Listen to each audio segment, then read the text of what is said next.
Miss Loida Nicolas-Lewis, thank you so much for making time for us this morning.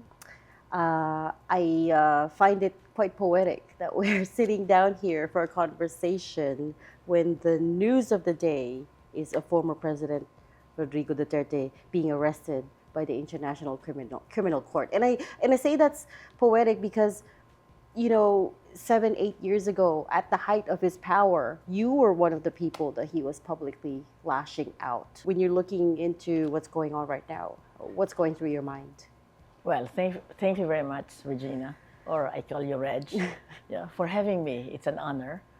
Well, I am sort of nonplussed. I mean, I couldn't believe what happened when the strategy of President BBM worked so well in the sense that he came back from Hong Kong, and then he knew that he's going to be apprehended. And they were able to distract his fan base that he was going to the hospital when in fact he was going to Hague on a chartered plane. So that for me was almost a miracle. And in a way, you know the word of India, karma, okay? What goes around comes around.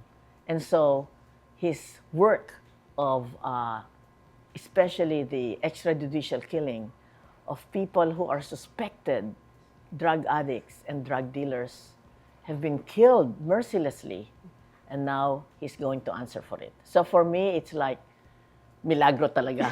It is a miracle. Do you know even why you ended up in his crosshairs? Because in the early 2018, I remember he gave a public speech singling you out as the one who was working with the ICC to ask them to look into his drug war.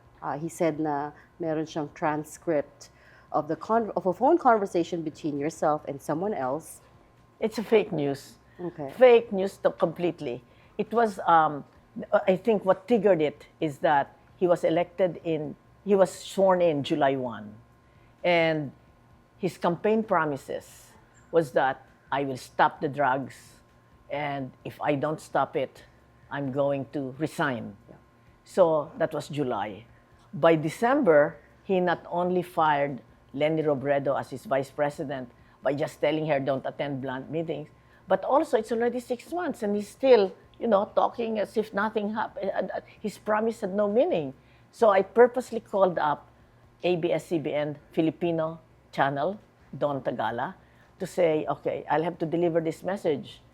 President Duterte, you promised you will resign 3 to 6 months later. It's 6 months already. Fulfill your promise. And I think from that time on, for a woman to call on him, he is so macho. Oh, how dare you? So he's concocted all this idea that I did this and I did that, and coup d'etat here, coup d'etat there. I mean, I don't even know a single soldier, much less a captain or a general. So it's all concocted. And because of that, my 2 daughters, my mother-in-law, mom, Mrs. Fugit said, don't go back to the Philippines. And I thought, fine, I'll boycott the Philippines as my form of protest.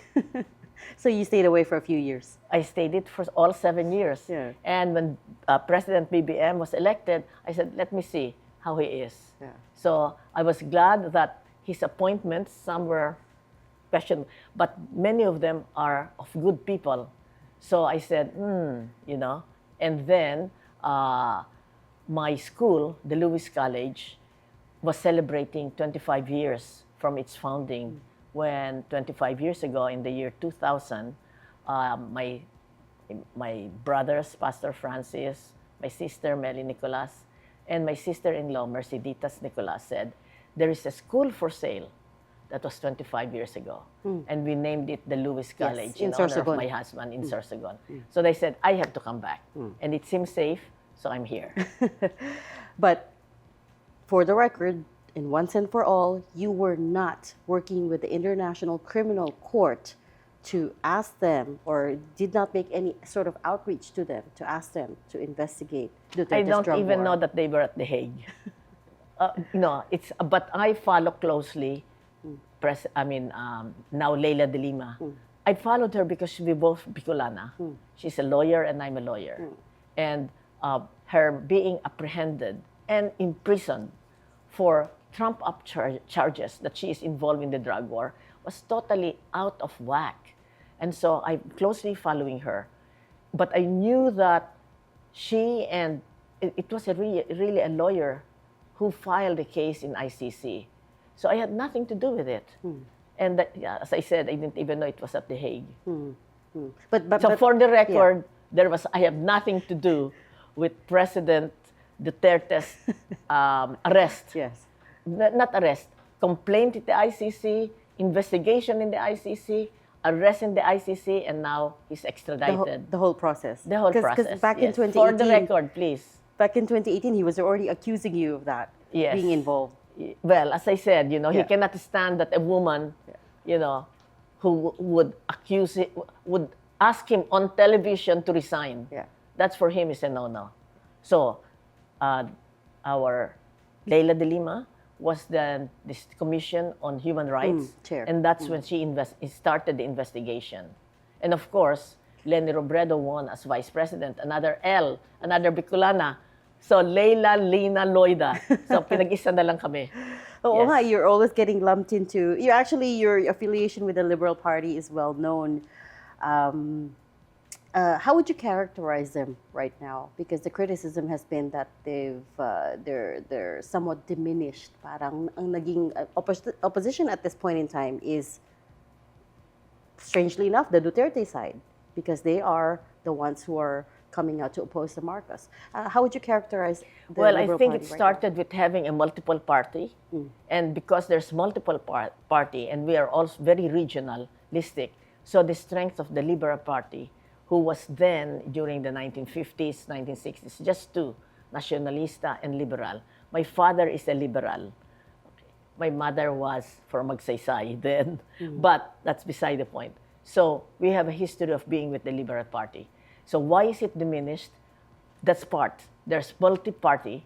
And secondly, our leader, Leni Robredo, has decided to be on the local side. She's running for mayor, unopposed in Naga. And so all that contributed and to the diminution of the Liberal Party. Could it come back, do you think?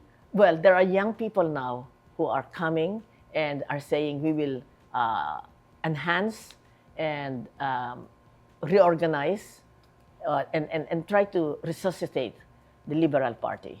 There's Attorney De Leon and Dino De Leon, who was the lawyer of Leila de Lima during her nearly 7 years of incarceration. So he's a liberal, and many other young people. So I hope they would succeed. Is that a cause that you would still fund? Your support of the Liberal Party financially is also, I think, an open secret. And is that something that you would, consider? Yes, I believe in I believe in what they stood for. And Kiko Pangilinan is one of them, and he has been very stalwart, very, very solid in his advocacies. So there is also, of course, Leila de Lima. You're also someone who has a good handle of both the political and economic aspects of the country, of the Philippines, and as well the United States, of which you're a citizen. What sort of impact do you think all of this political noise might have on the development and the progress of the country? Is that something that worries you? Well, for one thing, I am dual. I am an American citizen. Yes. And when the law was passed of reacquiring or retention of Filipino citizenship in 2004, I immediately took on becoming a Filipino citizen. So I'm a dual, both Filipino and American. And so my interest is in both countries. So for the Philippines, what happened with the former President Duterte being in Hague, being tried for his multiple sins against humanity, the extrajudicial killing, I think the international community, and I'm not the only one, Business News, Business World have said, the international community is saying, sort of nodding his head, giving a thumbs up to President BBM. Why? Because it was unheard of that such an occasion would happen without bloodshed, without without a civil war. So for the international community and for my own thinking, it's a plus for the Philippines. You're not so much worried about the fallout over it, that people might think here's another cycle of unrest and political instability in the Philippines that might eat into investor sentiment. That's There's not the something. possibility. We'll wait and see how. But the head of the snake has been cut off, in a manner of speaking, meaning to say the head or the impetus of rebellion is out. That's why in political history, people are exiled. So the strength of the movement with an exiled person is a little bit diminished. The only time that happened, and is because not so much because the leader is in exile, but because the condition of the country has deteriorated. I talk about Ninoy Aquino. He was exiled to the United States, but there was still a lot of dissatisfaction remaining in the Philippines. Okay, so now what is before President BBM? He has to solve our extreme poverty. Of course, we have, our political standing has come up, but the real challenge to President Marcos Jr. is the economy. And Correct. our population, 114 million, in the kind of country equal to England, and 60% of our people saying they are very poor. So that challenge of enhancing education, of decreasing poverty, and having good governance, that's huge problem that the president has only 3 years left to solve. Yeah. Well, on that matter, how do you think he's doing? What are the things that you see? For now, he has a passing grade. Just a passing grade. Well, What could be done better? What could have done better? First, the budget. From what I heard, it is so geared towards the congressmen and the senators instead of national development, instead of putting that money in education. A classroom with 80 students, 70, 50, with one teacher, how can you teach? So the brain power of the Filipino is wasted. If you put the Filipino, all of us, I consider myself Filipinos in the diaspora, we are 10 or maybe now 11 or 12 million people, Filipinos outside the United States, outside the Philippines. We're sending $35 billion, maybe more, last year. And that helps the Philippines. And imagine, if that kind of brain power is developed here, the Philippines would rise up. But if 60 million Filipinos call themselves poor, now that is a huge distraction for us to become a First Nation. So it's a big challenge to President. Oh, I mean, you're right. Marcos. The budget is currently being challenged at the Supreme Court right now over its constitutionality, over the fact that it failed to make education the biggest slice of the pie. When you talk amongst the business community, what are the general sentiment around the Philippines as an investment destination specifically? Yes. What are the things? I mean, red tape keeps coming up, bureaucracy always comes up, but are there any pockets of opportunity that people are seeing? Well, I'm going to say Sorsogon. I visited Sorsogon, and I was so glad for the 3 years governorship of Chis Escudero, who is now Senate President.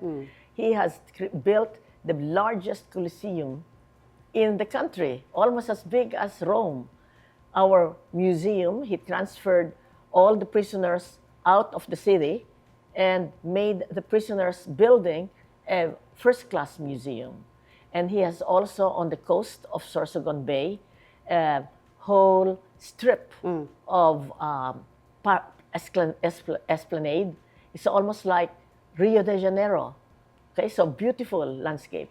And now our present governor has eliminated the NPA. Not that he killed them, but he told them, if you surrender your arms, I'll give you 100,000 pesos, and I'll give you a job if you want it.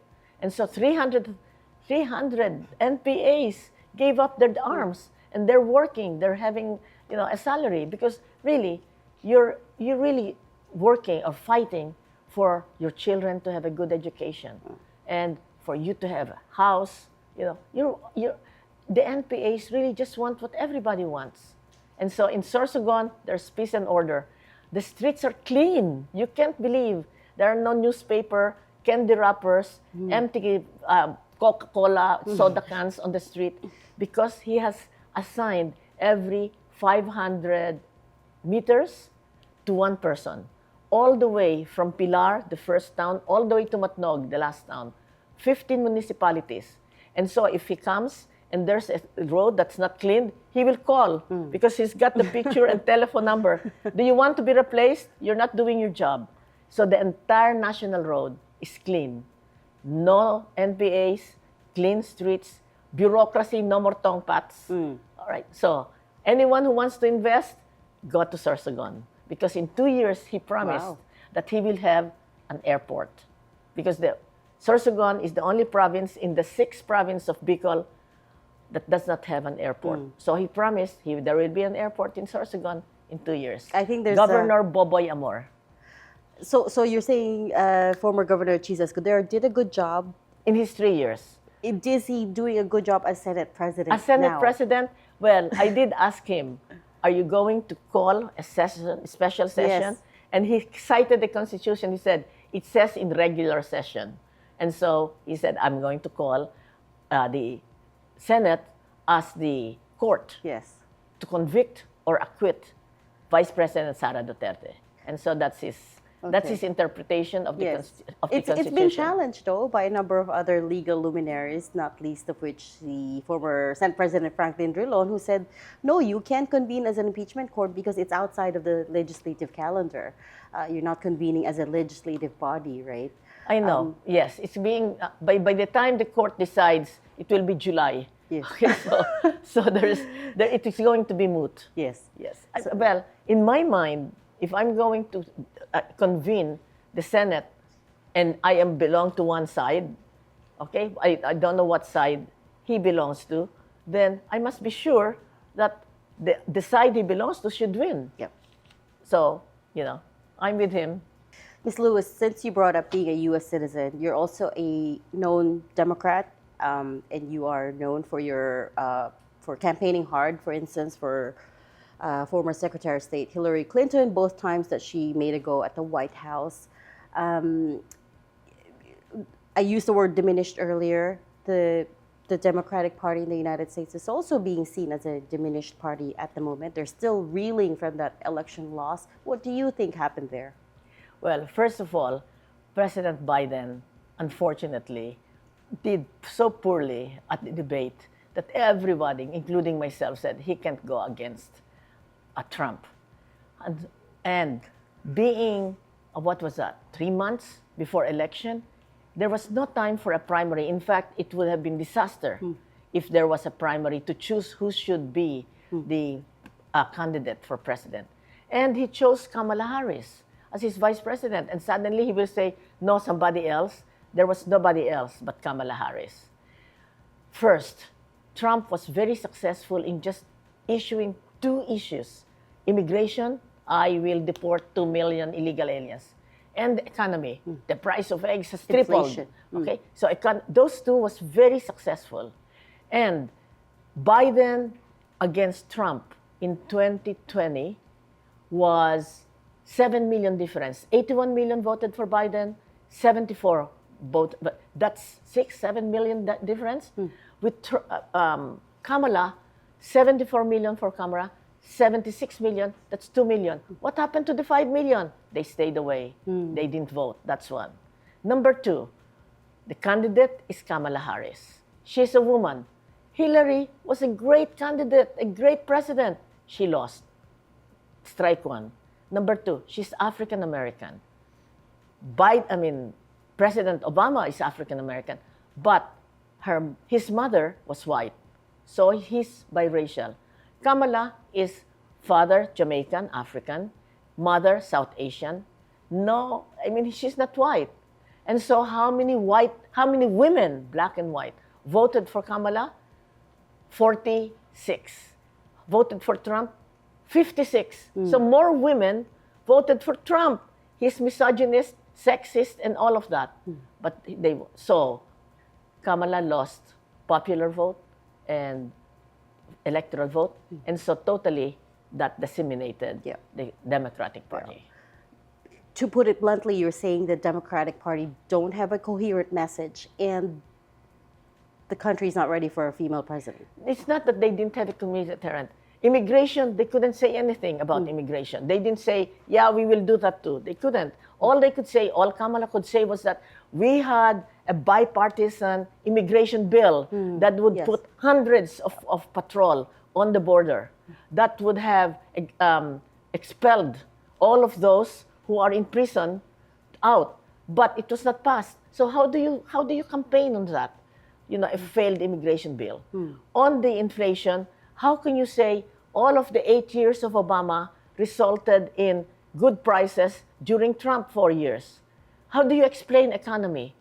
Okay, so the Democratic Party was overlooked, or meaning to say, the two issues that Trump was so successful, it's the economy, stupid, and immigration.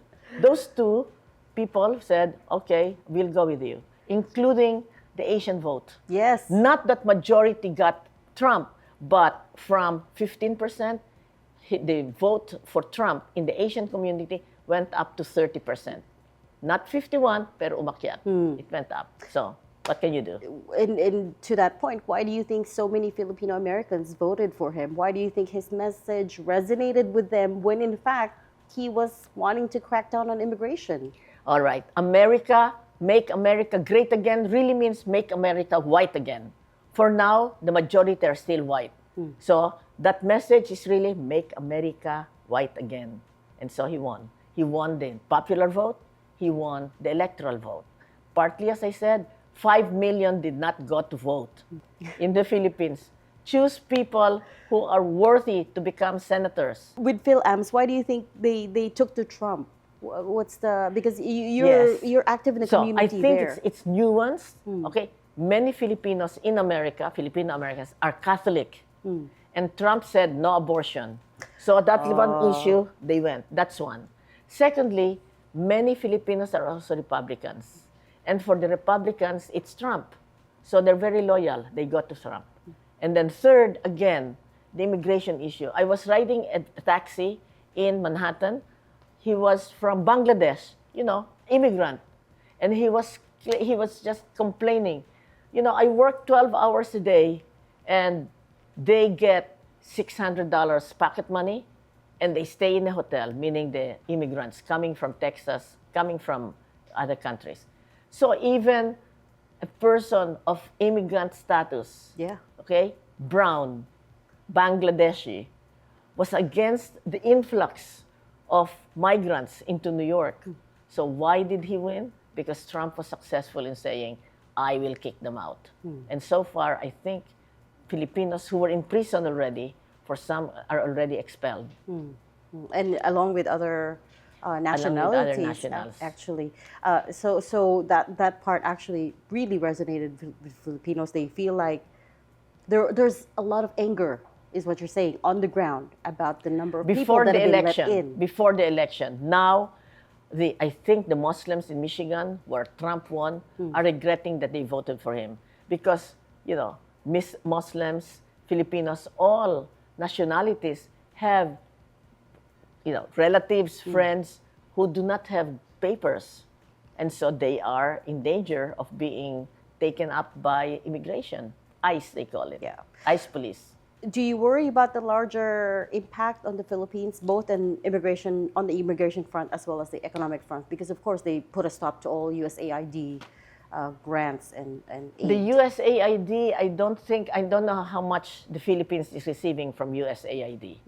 But in terms of impact on immigration in the Philippines, there are around maybe 300,000 illegal Filipinos. I don't know how well they can use the legal system to postpone their deportation, but it's not much. out of 4 million Filipino in America, maybe around 200, 300,000 are illegal. So they are all going to be anxious Yeah. that somebody might come and just pick them up. Yeah. Yes. Ambassador Romualdez keeps saying that, come back of your own accord. Don't wait for the ICE Well, to come get you. I beg to differ with Ambassador Romualdez. If they can afford a lawyer can help them. Either legalize their stay or wait it out. Because at least in the United States, there's such a thing as due process.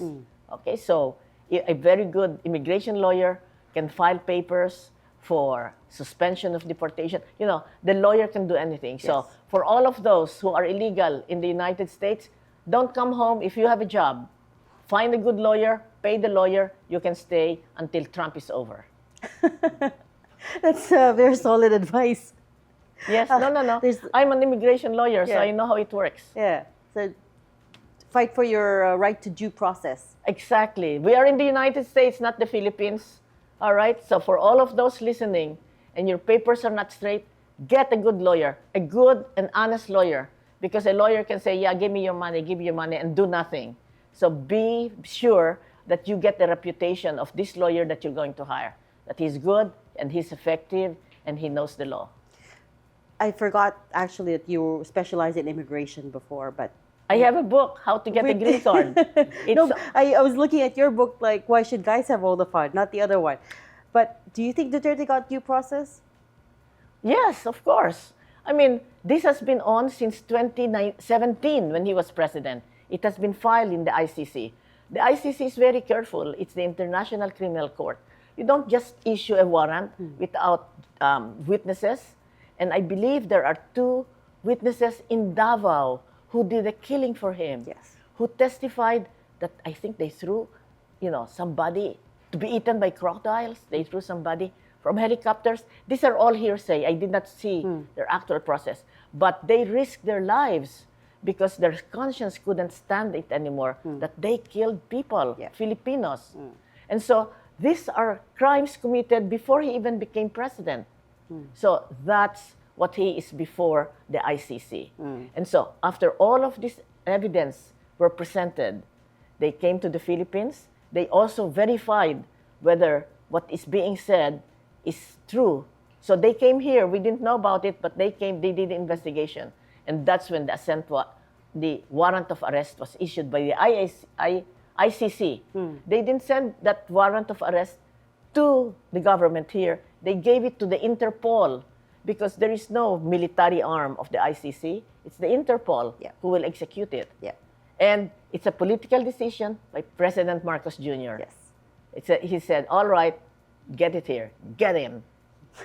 So you believe that the state fully cooperated in this arrest? It would not have procedure? happened if President Marcos Jr. didn't say, let it happen. Yep. Of course, it's a political decision. Why? Because, sumobra na. The Duterte crossed the line.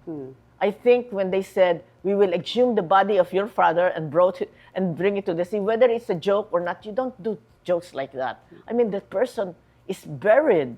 I mean, we were fighting against his burial in the libingan ng mga bayani, but he's there. And that is a sacrilege to even say that, even if it's a joke. So they crossed the line. Out. We're running out of time, but I did want to talk about your book, your latest one.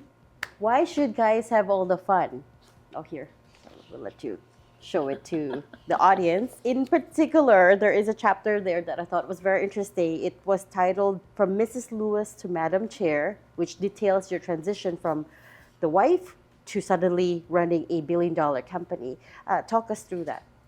What was that like? Of course, when he died, I was totally a basket case. I mean, from the biopsy that he had brain cancer in December 31. And then he died January 19, that's 19 days. I was totally unprepared. And I was out of it.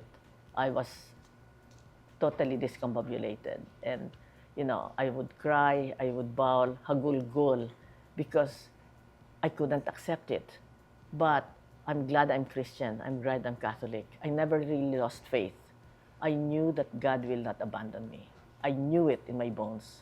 So kahit na hindi ko masabi yung thy will be done, para bang alam ko tutulungan ako ng Diyos, hindi ako papabayaan. And so after 6 months, I sort of got myself together. And so I had to see, what do I have? My 2 daughters. I will be mother and father. And thank God, both of them graduated from Harvard cum laude. I have the book. Mr. Lewis was writing his book. It was not finished. It had to be finished. And he had a name for it. Why should white guys have all the fun? Because my husband is African-American. He's black. And so he knows when he was growing up, even when he was a lawyer, he was being discriminated against just because of the color of his skin. Never mind that he's Harvard graduate. Never mind that he has his own law firm. But he's black. So why should white guys have all the fun? And so I got it done. After 30 years, I said, I'm only chapter 6 in his book.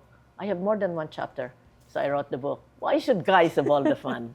I love the title. Yes. It's a takeoff. I'm part 2. He's part 1. But going back to that point in time, that is a huge leap to go from grieving widow to saying, okay, I will take over the company. And you had never at that point in time held an executive position at a company. Where did you find that courage? No, it's not so much a courage. It's sort of common sense because we've hired what do you call it now? An agency to look for the CEOs. So I interviewed 1. I had 2, 3, 4, 5. We paid a lot of money just to find out, and all of them were white. I have nothing against that because it's a $1 billion company, and those available are white. But when I asked them, will you make it successful? And all of them were saying, I'll try my best. Try my best. Try your best. And what if it fails? Dilugi ako. So rather than say, oh, bakit mo ginawa yan? Sabi ko, 3 fingers are pointing at me. Ako na lang. So if it fails, kasalanan ko. It's my fault. And not, oh, why did you do that? You know? So why did I take it over? So I have to take responsibility for myself and my family. Number 2, hindi naman ako loka. I mean, I'm a lawyer. My father is an entrepreneur. My mother is an entrepreneur. So I was growing up, I hear my papa, magkano yung hipon? 100 po. Ha? Mahal naman. I mean, So you knew how to haggle. I knew how to handle, how to deal. I mean, I grew up with entrepreneurial family, so I knew I can handle it. So it's not very easy, but it's sort of common sense.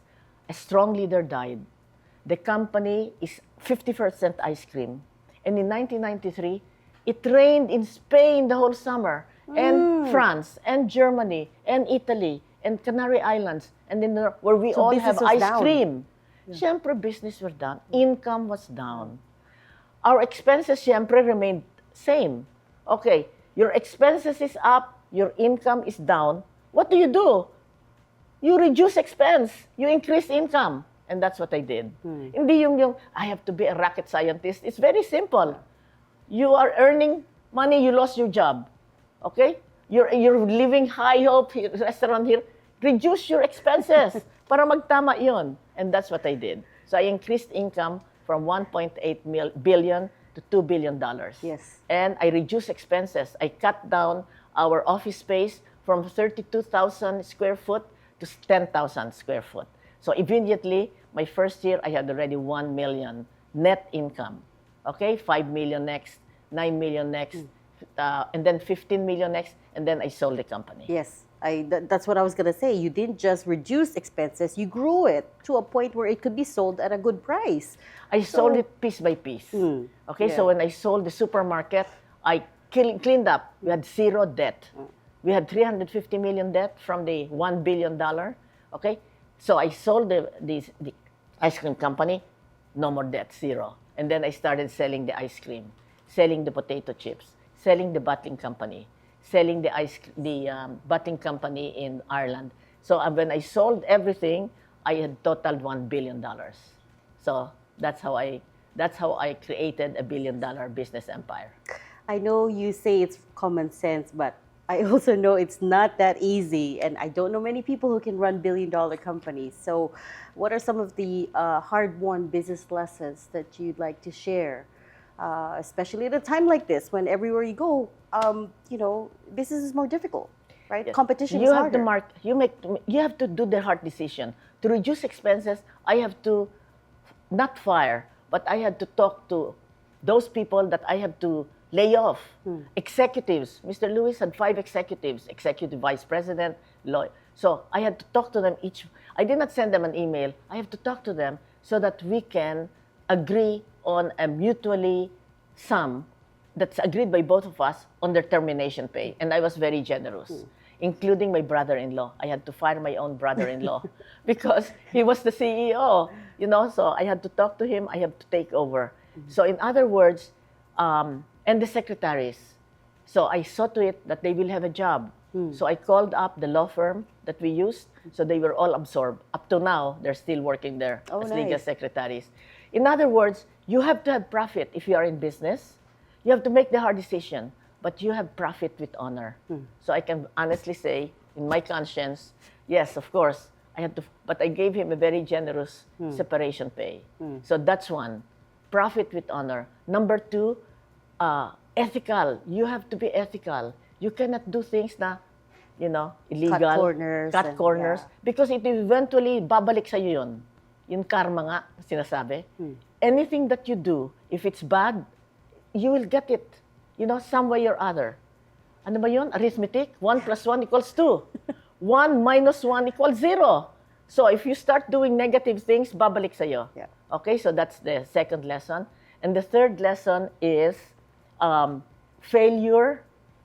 A single failure is not equivalent to a final defeat. Okay, so I have had failures. But if you learn from that failure, aangat ka rin.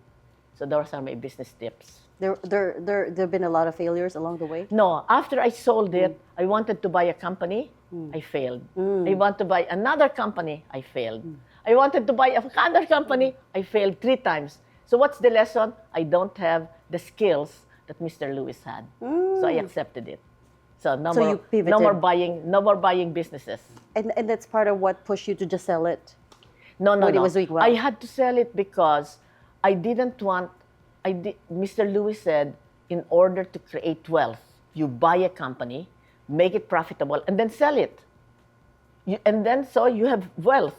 And then you don't put the entire egg in one basket. If you want to invest, take a portion and then invest it in another business. But the other one, you put it in safe. You buy in stocks. Yep. You buy bonds. Yep. You put it in real estate. Yep. You buy artwork. Okay, so that your Diversify. wealth Yep. is preserved. Yeah. You don't put all your eggs in another basket. You just sold one, tapos ilalagay mo doon. That doesn't make sense.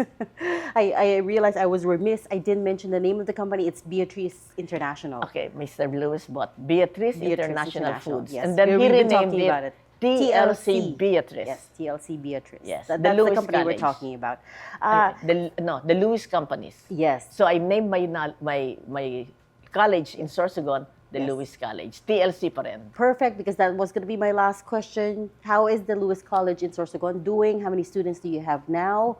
And what's the vision for it? Yes, I am so glad that my nephew has run it for the past 10 years.